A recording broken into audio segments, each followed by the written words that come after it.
الحمد لله نحمده ونستعينه ونستغفره ونؤمن به ونتوكل عليه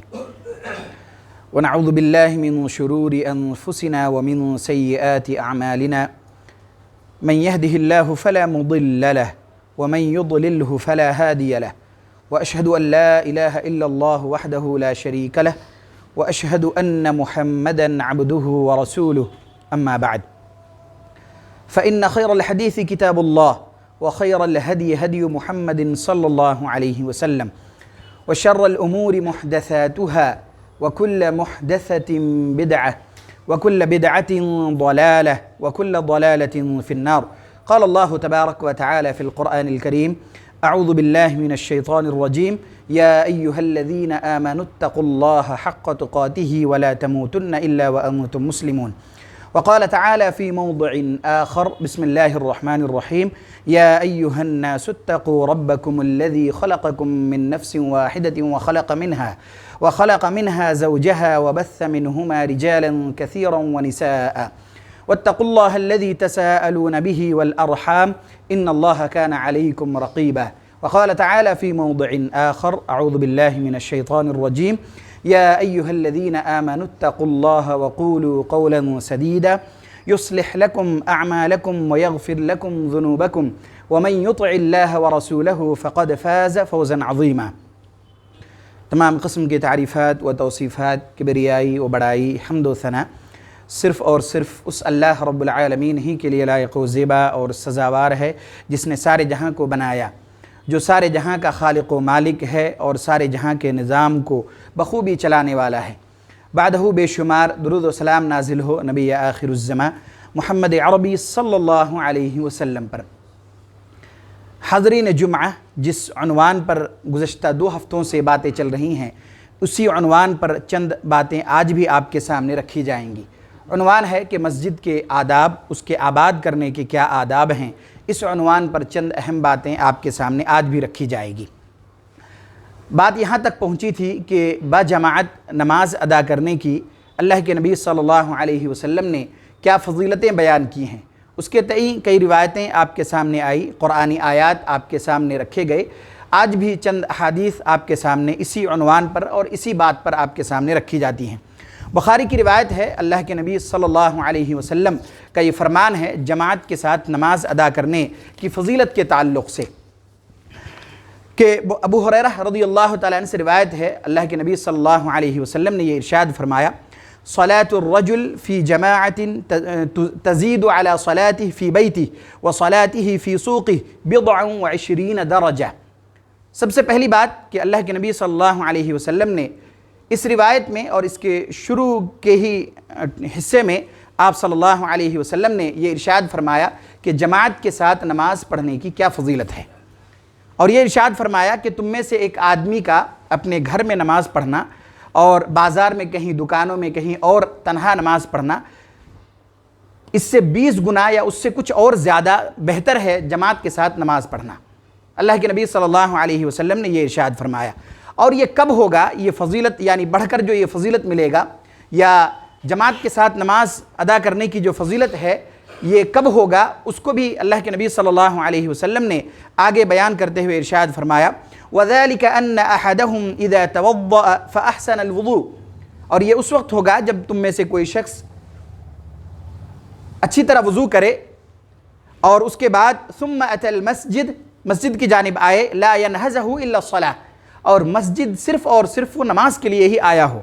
کسی اور مقصد سے نہ آیا ہو، کوئی دنیاوی مفاد کے لیے نہ آیا ہو، کوئی دکھاوے کے لیے یا ریاکاری کے لیے نہ آیا ہو، بلکہ مسجد صرف اس وجہ سے آیا ہو، اس ارادے سے آیا ہو تاکہ وہ جماعت کے ساتھ کیا کرے، نماز ادا کرے۔ لا یرید الا الصلاۃ، اور اس کا کوئی مقصد بھی نہ ہو اس کے علاوہ، یعنی صرف اور صرف نماز کی ادائیگی ہو۔ فلم یخط خطوہ، تو اللہ کے نبی صلی اللہ علیہ وسلم نے یہ ارشاد فرمایا: فلم یخط خطوہ الا رفع له بها درجہ، کہ جب بھی وہ ایک قدم چلتا ہے تو اس کی وجہ سے اللہ تبارک و تعالیٰ اس کے ایک درجے کو بلند کر دیتا ہے۔ وحط عنہ بها خطیئہ، اور اس کی وجہ سے، ایک قدم چلنے کی وجہ سے اس کے ایک گناہ کو بھی معاف کر دیتا ہے، حتی یدخل المسجد، یہاں تک کہ وہ مسجد میں داخل ہو جائے۔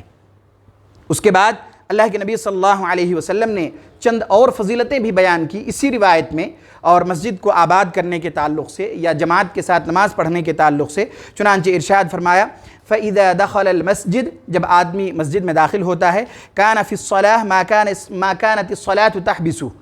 تو وہ مسلسل نماز کی حالت میں ہوتا ہے جب تک وہ نماز کے لیے انتظار کرتا ہے۔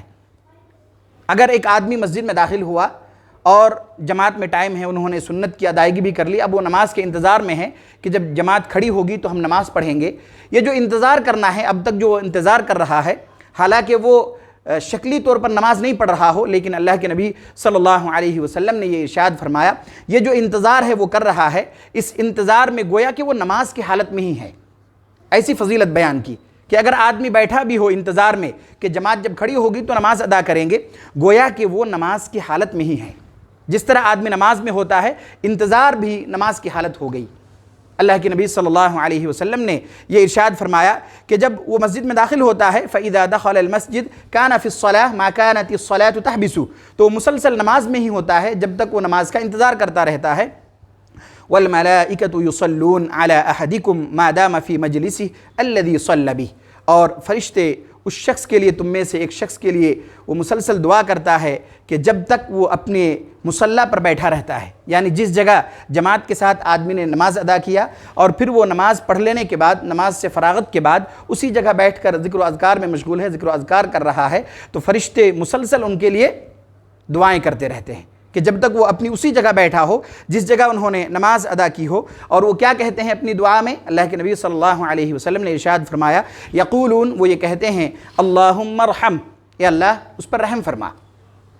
جس نے جماعت کے ساتھ نماز ادا کی، انہوں نے جماعت کے لیے انتظار کیا، مسجد میں صرف اور صرف اس وجہ سے آیا تاکہ وہ جماعت کے ساتھ نماز ادا کر سکے۔ اگر اس ارادے سے آیا اور اسی وجہ سے انہوں نے نماز ادا کی اور نماز کے لیے ہی انہوں نے مسجد کا ارادہ کیا، رخ کیا، تو اللہ کے نبی صلی اللہ علیہ وسلم نے یہ ارشاد فرمایا کہ جب آدمی اس طرح کرتا ہے، مسجد میں داخل ہوتا ہے، انتظار کرتا ہے، تو مسلسل گویا کہ وہ کیا ہے؟ نماز میں ہے۔ اور جب وہ نماز پڑھ لیتا ہے جماعت کے ساتھ، پڑھنے کے بعد، نماز سے فراغت کے بعد اس جگہ بیٹھا رہتا ہے جہاں اس نے نماز ادا کی، تو فرشتے مسلسل ان کے لیے دعائیں کرتے ہیں۔ اور دعاؤں کے الفاظ کیا ہوتے ہیں؟ اللہ کے نبی صلی اللہ علیہ وسلم نے ان الفاظ کو بھی بیان کرتے ہوئے ارشاد فرمایا کہ فرشتے کہتے ہیں یقولون اللہم ارحم، کہ اس پر اللہ تو رحم فرما۔ اس کے بعد آگے ارشاد فرمایا اور دعاؤں کے الفاظ کو بیان کرتے ہوئے اللہم اغفر لہ،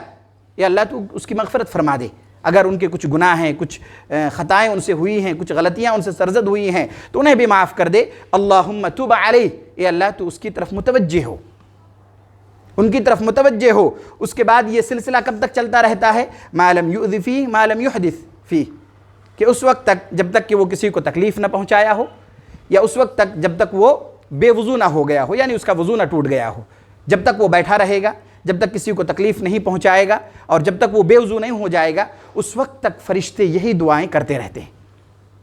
اس حدیث میں اللہ کے نبی صلی اللہ علیہ وسلم نے مسجد کو آباد کرنے، جماعت کے ساتھ نماز ادا کرنے کی کئی فضیلتیں بیان کی ہیں۔ پہلی چیز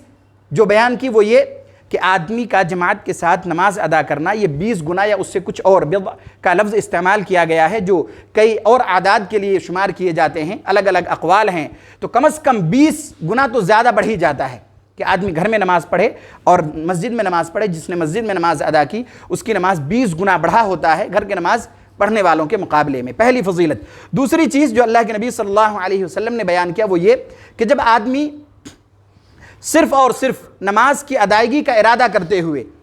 اور اپنے دل میں اس بات کو جگہ دیتے ہوئے کہ نماز ادا کرنا ہے، وضو کی، انہوں نے اچھی طرح وضو کی، جب وہ اسی ارادے سے مسجد کی طرف وہ رخ کر کے آتے ہیں تو اس کے ہر قدم پر اللہ کے نبی صلی اللہ علیہ وسلم نے یہ فضیلت بیان کی کہ اس کے درجات بھی بلند ہوتے ہیں اور اس کے گناہ بھی کیا ہو جاتے ہیں؟ معاف ہو جاتے ہیں۔ اور چوتھی جو فضیلت بیان کی وہ یہ کہ جب آدمی اتنے اہتمام کے ساتھ، اتنی پابندی کے ساتھ نماز کی ادائیگی کے لیے جماعت کے ساتھ نماز ادا کرنے کے لیے مسجد میں آتا ہے تو فرشتے بھی ایسے لوگوں کے لیے دعائیں کرتے ہیں۔ مسلسل انتظار کے وقت وہ نماز میں ہوتے ہیں اور فرشتے ان کے لیے دعائیں بھی کرتے ہیں۔ اس کے بعد ایک اور روایت ہے جو آپ کے سامنے اس سے پہلے بھی آ چکی کہ فضیلت کے تعلق سے اللہ کے نبی صلی اللہ علیہ وسلم نے کیا بیان کی۔ کہ کس طرح کتنی سختی کے ساتھ اور کتنی تنبیہ کے ساتھ آپ صلی اللہ علیہ وسلم نے اس بات کا حکم دیا کہ آدمی کیا کرے، جماعت کے ساتھ نماز ادا کرے۔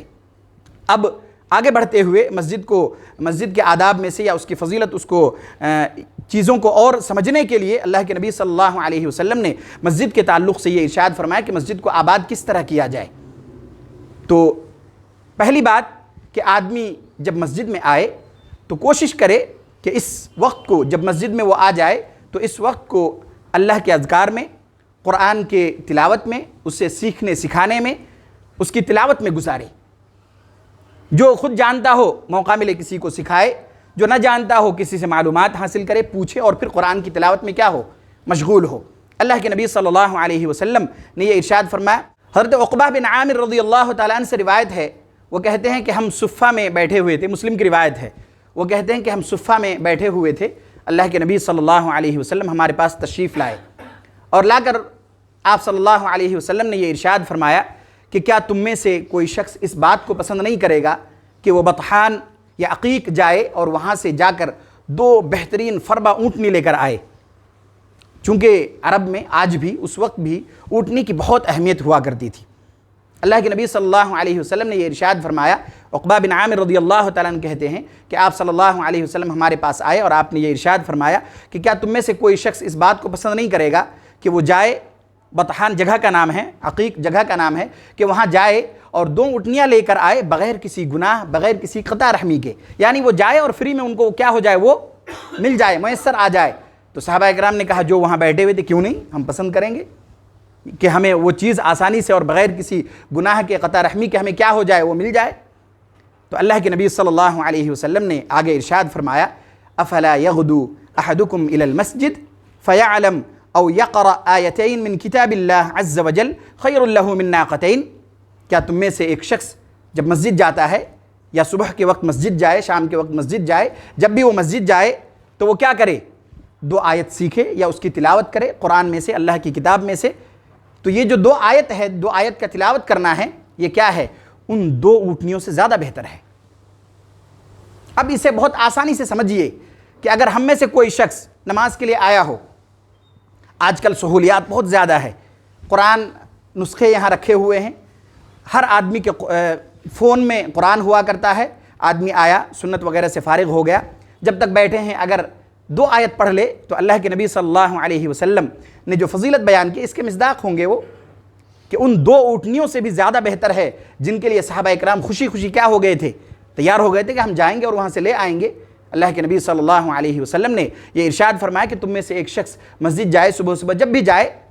تو وہ کیوں نہیں 2 آیت سیکھے یا اس کی تلاوت کرے۔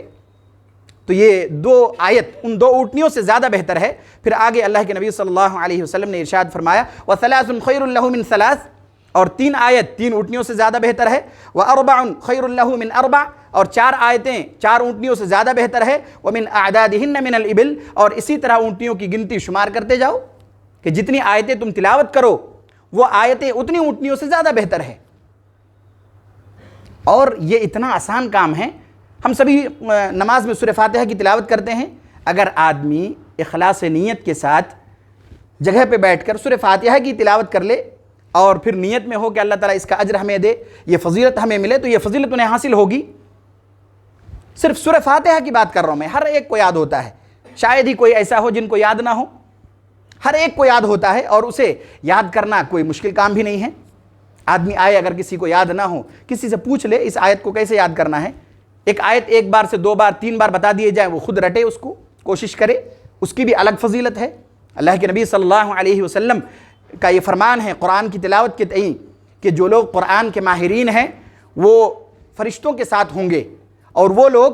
جو قرآن سیکھنا چاہتے ہیں، سیکھ رہے ہیں، انہیں دشواری ہو رہی ہے، بار بار پڑھ رہے ہیں، کوشش کر رہے ہیں کہ انہیں سیکھے، لیکن زبان کے موٹاپے کی وجہ سے، کچھ اور وجوہات کی بنیاد پر جلدی ان کو نہیں آ رہا ہے، تو جو آدمی کے اندر تڑپ ہو، اللہ کے نبی صلی اللہ علیہ وسلم نے ارشاد فرمایا کہ ایسے شخص کو دوہرا اجر دیا جاتا ہے۔ کتنی بڑی فضیلت کی بات ہے کہ اگر ہمیں یاد نہ ہو تو ہم کیا کریں، ہر نماز کو نہیں، ہر دن اگر 1 آیت ہی سیکھنے کی کوشش کریں، چھوٹی چھوٹی آیتیں ہم سیکھنے کی کوشش کریں، اسی کی ہم جب بھی آئیں اس کی تلاوت کریں، اور اس مقصد اور اس ارادے کے تئیں کریں تو اس کا اجر ملے گا، اور ان فضائل کے ہم کیا ہوں گے؟ مصداق ہوں گے، جن کو اللہ کے نبی صلی اللہ علیہ وسلم نے اس روایت میں بیان کیا۔ اس کے بعد مسلم کی روایت ہے، اللہ کے نبی صلی اللہ علیہ وسلم نے یہ ارشاد فرمایا، مجتمع قوم فی بیت من بیوت اللہ یتلون کتاب اللہ ویتدارسونہ بینہم الا نزلت علیہم السکینہ وغشیتہم الرحمہ وحفتہم الملائکہ وذکرہم اللہ فی من عندہ۔ بہت بڑی فضیلت ہے کہ جب آدمی مسجد میں آئے، ان کو یہ موقع ملے، جمعے کے دن پہلے آ گئے ہیں، بیٹھے ہوئے ہیں، صرف یوں ہی بیٹھے رہنے سے اچھا ہے کہ قرآن کی کچھ تلاوت کر لی جائے، قرآن کی کچھ آیتیں پڑھ لیے جائیں۔ اللہ کے نبی صلی اللہ علیہ وسلم نے اسی بات کی طرف رہنمائی کرتے ہوئے ارشاد فرمایا کہ جب لوگ اللہ کے گھروں میں سے کسی گھر میں جمع ہو اور پھر وہ قرآن کی کیا کرے؟ تلاوت کرے، وَيَتَدَارَسُونَهُ، اور آپس میں ایک دوسرے کو سکھائے، ایک دوسرے کو بتلائے، ایک دوسرے کو یاد دلائے۔ اس کے بعد اللہ کے نبی صلی اللہ علیہ وسلم نے ارشاد فرمایا کہ جب لوگ اس طرح جمع ہوں، قرآن کی خود تلاوت کرے، ایک دوسرے کو سکھائے، دروس ہوں، تو ایسی مجلس میں کیا ہوتا ہے؟ الا نزلت علیہم السکینہ، تو ایسے لوگوں میں اللہ کی جانب سے سکونت قلب نازل ہوتا ہے۔ وغشیتہم الرحمہ، اور اللہ کی رحمتیں اپنی آغوش میں ایسے لوگوں کو لے لیتی ہیں۔ وحفتہم الملائکہ، اور فرشتے ان لوگوں کو کیا کرتے ہیں؟ گھیر لیتے ہیں۔ بہت بڑی فضیلت کی بات ہے، اور اس فضیلت میں وہ لوگ بھی شامل ہوں گے جو قرآن کے احکامات سنتے ہیں۔ دروس ہوتے ہیں فجر میں، عشاء میں، ان دروس میں جب بیٹھتے ہیں آدمی سیکھنا چاہتے ہیں، قرآن کے احکامات ان کے سامنے رکھے جاتے ہیں، سب لوگ جو مجلسیں لگتی ہیں پڑھنے پڑھانے کی، سیکھنے سکھانے کی اور احکامات سیکھنے سکھانے کی، جو شخص بھی ان مجلسوں میں شریک ہوں گے یہ فضیلت کے مصداق ہوں گے۔ اور اس سے بھی بڑی فضیلت ایسے لوگوں کے لیے اللہ کے نبی صلی اللہ علیہ وسلم نے آگے ارشاد فرمایا، وَذَكَرَهُمُ اللَّهُ فِي مَنْ عِنْدَهُ،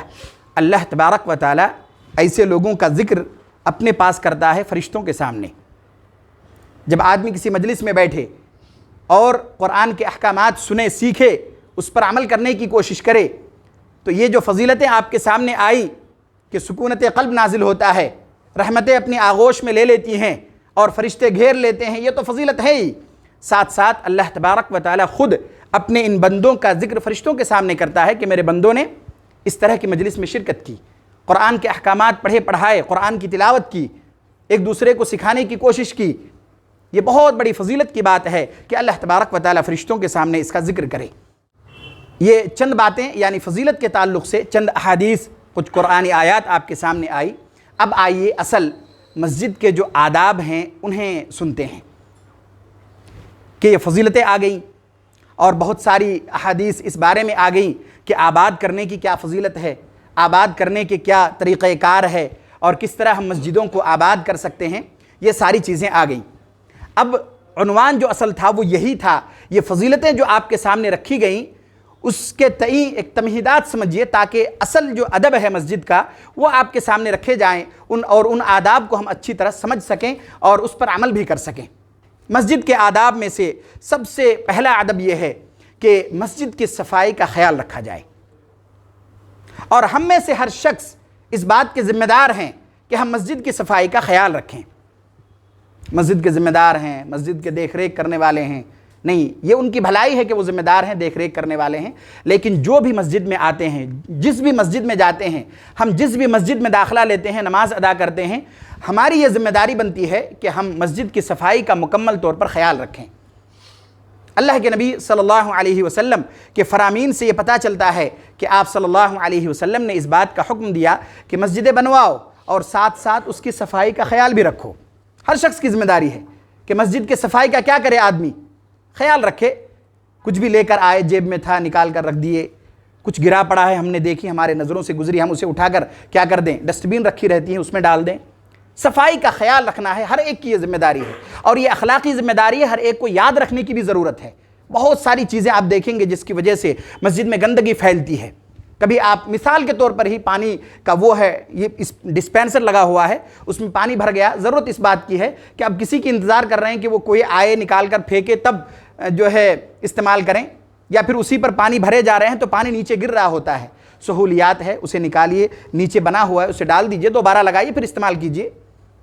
تاکہ آنے جانے والوں کو تکلیف نہ ہو، کوئی دشواریوں کا سامنا نہ کرنا پڑے، گندگی نہ پھیلے۔ تو اس طرح کے خیالات ایک مثال ہے، اور بھی دیگر چیزیں ہیں جسے دیکھنے کی، سمجھنے کی، اور ہر ایک کو یہ ذمہ داری لینے کی ضرورت ہے کہ جب ہم مسجد میں آئیں تو صفائی کا مکمل طور پر خیال رکھیں۔ اللہ کے نبی صلی اللہ علیہ وسلم نے یہ ارشاد فرمایا، ابو داود کی روایت ہے، امر رسول اللہ صلی اللہ علیہ وسلم ببناء المساجد فی الدور، اللہ کے نبی صلی اللہ علیہ وسلم نے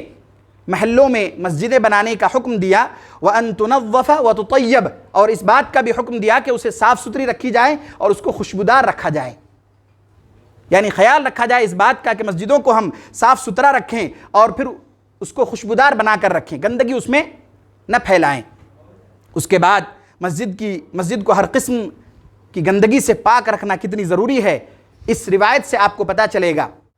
اس کے بعد آئیے کہ مسجدوں کو صاف رکھنا کتنا ضروری ہے، اللہ کے نبی صلی اللہ علیہ وسلم کے اس فرمان سے یاد رکھیے۔ صحابی کہتے ہیں کہ ایک شخص آیا مسجد میں، ایک دیہاتی آیا، بدو آیا اور اس نے پیشاب کر دیا۔ جب صحابہ کرام نے دیکھا ان کو ایک دم غصہ آیا، کیونکہ ان کا ایک جذبہ تھا کہ مسجد پیشاب کرنے کی جگہ تھوڑی ہے، گندگی پھیلانے کی جگہ تھوڑی ہے، یہ تو صفائی ستھرائی والی جگہ ہے، یہاں تو ذکر و اذکار کیے جاتے ہیں، یہاں تو قرآن کی تلاوت کی جاتی ہے۔ صحابہ کرام ایک دم سے ان کی طرف کیا ہوئے؟ بھاگے۔ اللہ کے نبی صلی اللہ علیہ وسلم نے یہ ارشاد فرمایا، رکو، اتنی تیزی سے مت جاؤ، ڈر جائے سامنے والا، رک جاؤ، چھوڑ دو۔ انہوں نے پیشاب کر دیا، بالکل فارغ ہو گئے۔ اللہ کے نبی صلی اللہ علیہ وسلم نے انہیں بلایا۔ آپ کے معلم کس طرح ایک معلم کو ہونا چاہیے، یہ بھی اس بات کی دلیل ہے۔ اللہ کے نبی صلی اللہ علیہ وسلم نے اس شخص کو بلایا اور آپ نے جو کلمات کہے وہ کلمات یاد رکھنے کی ہے۔ اللہ کے نبی صلی اللہ علیہ وسلم نے ارشاد فرمایا، ان هذه المساجد لا يصلح بشيء من هذا البول ولا القذر، کہ یہ مسجد ہیں، یہ اس وجہ سے نہیں ہے کہ یہاں تم پیشاب پاخانہ کرو اور نہ دوسری گندگیاں پھیلاؤ، بلکہ یہ مسجد کس لیے ہے؟ انما هي لذکر اللہ عز وجل والصلاة وقراءة القرآن،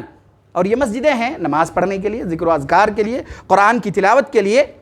اس کے بعد اللہ کے نبی صلی اللہ علیہ وسلم نے صحابہ کرام میں سے کسی کو حکم دیا کہ پانی منگوایا جائے۔ پانی منگا کر آپ نے کیا کیا؟ اسے بہایا، اسے صاف کیا۔ اس سے پتہ چلتا ہے کہ جب کوئی گندگی ہو بھی جائے مسجد میں اگر، تو ضرورت اس بات کی ہے کہ اسے کیا کیا جائے؟ اپنے طور پر صاف کیا جائے، اسے دور کیا جائے، اس گندگی کو دور کر دیا جائے، تاکہ مسجد کیا ہو جائے؟ پاک صاف ہو جائے اور صاف ستھری بنی رہے مسجد۔ اللہ کے نبی صلی اللہ علیہ وسلم نے ایک آدمی کو بلایا پانی کے ساتھ، وہ پانی لے کر آئے اور پھر آپ صلی اللہ علیہ وسلم نے اس میں بہانے کا، اسے صاف کرنے کا حکم دیا۔ اس کے بعد بہت دفعہ یہ ہوتا ہے کہ مسجد میں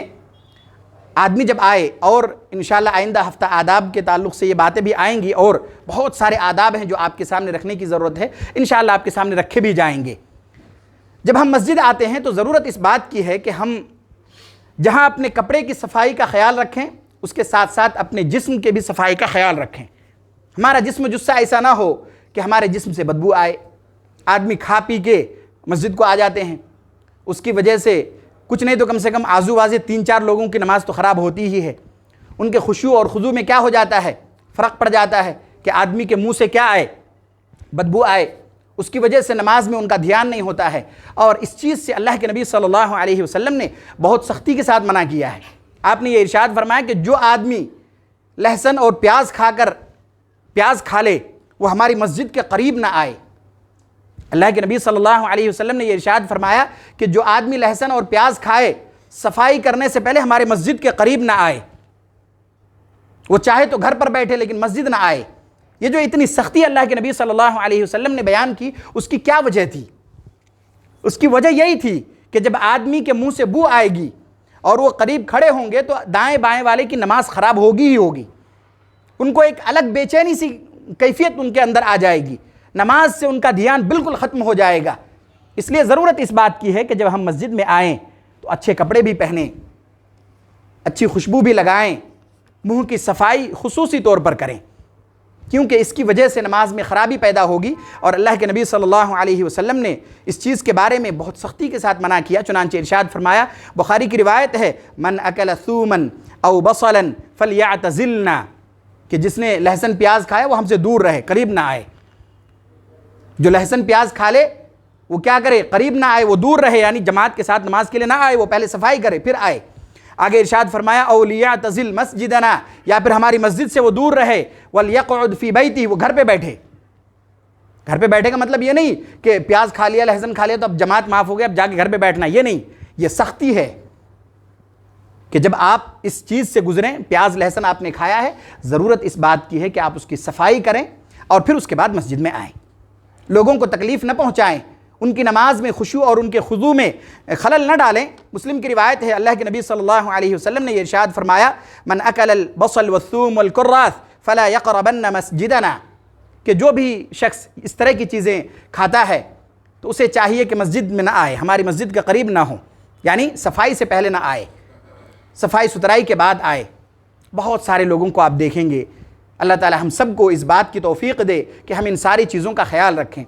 لہسن پیاز تو چھوڑیے، کچھ ایسی چیزیں بھی کھا پی کے آ جاتے ہیں جس کی بو پورے فلور میں آتی ہے، آپ نے سگریٹ بیڑی پی لی، مسجد کے سارے لوگ متاثر ہوں گے، اس بو سے سارے لوگ متاثر ہوں گے، سارے لوگوں کی نمازیں خراب ہوں گی۔ آپ نے کچھ اور ایسی چیزیں پی لی کہ آپ کے مسجد میں داخلے سے ہی یہاں پتہ چل جاتا ہے کہ آپ نے کچھ پی کر آیا ہے۔ ضرورت اس بات کی ہے کہ ہم اس طرح کی چیزوں کا خاص خیال رکھیں۔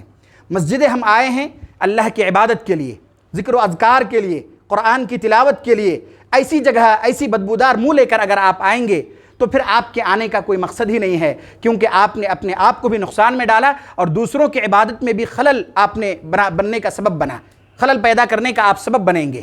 ضرورت اس بات کی ہے کہ جب بھی ہم مسجد آئیں، اللہ تبارک و تعالی ہمیں جب توفیق دے مسجد آنے کی، تو ہم صفائی ستھرائی کا خیال رکھیں، خوشبو لگائیں تاکہ ہم دوسروں کو یہ خوشبو دے سکیں اور ان کے خشوع اور خضوع میں ہم اضافہ کرنے والے بنیں۔ اللہ کے نبی صلی اللہ علیہ وسلم نے آگے ارشاد فرمایا، یہ جو بدبودار منہ لے کے آتے ہیں سن لو، فَإِنَّ الْمَلَائِكَةَ تَتَأَذَّى مِمَّا تَتَأَذَّى مِنْهُ بَنُو آدم۔ اللہ کے نبی صلی اللہ علیہ وسلم نے ارشاد فرمایا کہ فرشتوں کو بھی ان چیزوں سے تکلیف ہوتی ہے جن چیزوں سے لوگوں کو تکلیف ہوتی ہے، تو جب ہمیں ان کی بو آ رہی ہے اور اس کی وجہ سے ہماری نماز خراب ہو رہی ہے، جو فرشتے ہیں ان کو بھی تکلیف ہوگی۔ تو ضرورت اس بات کی ہے کہ جب ہم مسجدوں میں آئیں تو اپنی پوری صفائی ستھرائی کا خیال رکھتے ہوئے مسجدوں میں آئیں۔ انشاءاللہ آئندہ بھی اس بات پر آپ کے سامنے باتیں کی جائیں گی کہ کس طرح ہم دیگر مجلسوں میں جب جاتے ہیں پورا اہتمام کے ساتھ، کوٹ، پینٹ، شوز اور بھی بہت ساری چیزیں، مسجدوں میں آتے ہیں پھر اس کی حیت ہی بدل جاتی ہے۔ حالانکہ اللہ تبارک و تعالیٰ نے قرآن میں یہ حکم دیا کہ جب مسجد میں جاؤ تو زینت اختیار کرو، یعنی جب مسجد میں آؤ تب کوٹ پینٹ لگا کے آؤ، اچھے کپڑے پہن کے آؤ اور خوشبو اچھی لگا کے آؤ، تاکہ نماز میں آدمی کا دل لگا رہے۔ ایک دوسرے سے خوشبوئیں جب آئیں گی تو اس کے جو انوائرمنٹ ہے وہ اور اچھا ہو جائے گا، اور اگر بدبو آئے تو وہی چیزیں اس کے مخالف ڈائریکشن میں جائے گی اور چیزیں بدل جائیں گی، ان کے نماز میں دل نہیں لگے گا، ان کو لگے گا کہ سامنے والا کہاں سے آ گیا ہے، ان کی بھی نماز خراب ہوگی اور آزو بازے کئی لوگوں کی نماز خراب ہوگی۔ اس لیے اللہ کے نبی صلی اللہ علیہ وسلم نے بہت سختی کے ساتھ منع کیا کہ جب آدمی اس طرح کی چیزیں کھائے، یہ ایک مثال ہے کہ آدمی لہسن اور پیاز کھا کر آئے، کچھ بھی آپ نے کھایا بدبو آ رہی، اسے صاف کر کے آنے کی ضرورت ہے۔ اگر ہم کچھ بھی کھاتے ہیں تو اب ہمیں اچھی طرح منہ کی صفائی کرنے کے بعد ہی کیا کرنا چاہیے؟ مسجد آنا چاہیے، تاکہ ہم اپنی ذات سے کسی اور کو تکلیف نہ پہنچائیں۔ اخیر میں اللہ تبارک و تعالیٰ سے دعا ہے کہ اللہ تبارک و تعالیٰ ہم سب کو اس بات کی توفیق دے کہ ہم مسجد کے سارے آداب کا خیال رکھ سکیں۔ یا الہ العالمین ہم میں سے جو لوگ پریشان حال ہیں ان کی پریشانیوں کو دور فرما دے۔ یا الہ العالمین ہم میں سے جو لوگ بیمار ہیں انہیں شفائے عاجلہ کاملہ دائمہ مستمرہ نصیب فرما دے۔ یا الہ العالمین ہم میں سے جو لوگ اس دنیا سے گزر چکے ہیں ان کے سیئات کو درگزر فرما دے، ان کے حسنات کو قبول فرما لے، ان کو جنت میں اعلیٰ سے اعلیٰ مقام نصیب فرما دے۔ یا الہ العالمین ہم میں سے جو لوگ معاشی، تجارتی اور کاروباری سلسلے میں پریشان حال ہیں ان کی پریشانیوں کو بھی دور فرما دے۔ یا الہ العالمین ہم میں سے جو لوگ قرض میں ڈوبے ہوئے ہیں ان کے قرض کی ادائیگی کا سامان مہیا فرما دے۔ آمین۔ وآخر دعوانا ان الحمد للہ رب العالمین۔